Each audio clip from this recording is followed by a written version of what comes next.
ما يعني إذا صارت ولا سأخلص ما واحد كل شيء.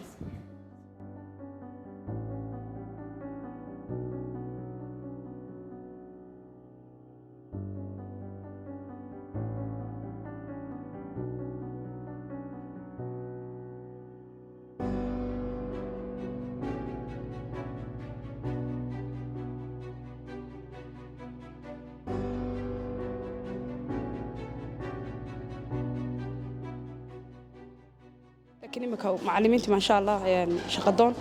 waxayna tustay iyadoo qoraal ah iyo iyadoo sameeyna ardaydii iyagoo wada fahansan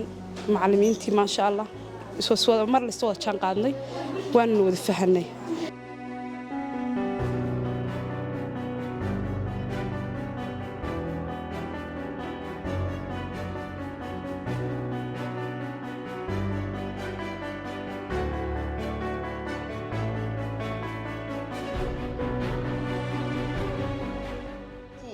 shaqadoon imka mudadii koobneed aan wax ka dhiganayay wax badan ayaan aad uga bartay oo hadii toole fursado aan ganacsi ku abuuri karo oo kale ayaan ka helay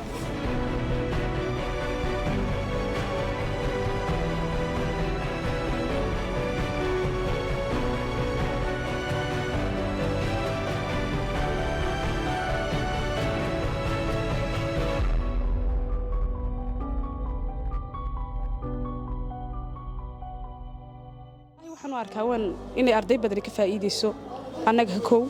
inta ay naga dambaysa hadii shaqadoon iyo macallimiinta ay isla helaan waxaan ogahay inay muddo kooban baan ku baranay wax muddo kooban lagu barto taan anaga maanta macallimiinta iyo tacabkeena galiya shaqadoon ku baratay ma milaynahay sida wax ka badan baan moodayay bil iyo wax ka badan 10 cisho oo wixiyo ficila iyo qoraan la siiyay aad baan ugu mahadnaqaynaa macallimiintayada iyo hay'adaha shaqadoonba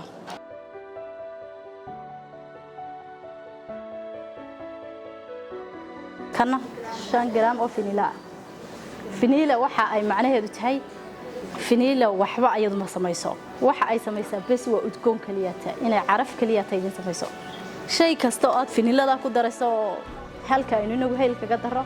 waa inaad فينيلا kaga dartaa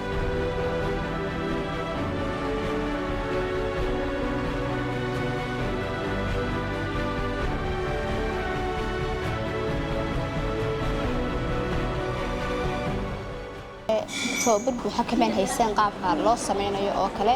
laakiin intii macallimiintu ayna bareen oo kala habka miisaanka aad wax kasta u kala qiyaasanaysid mid walba inta leeg ee meesha galisa marka aad baan uga helay taana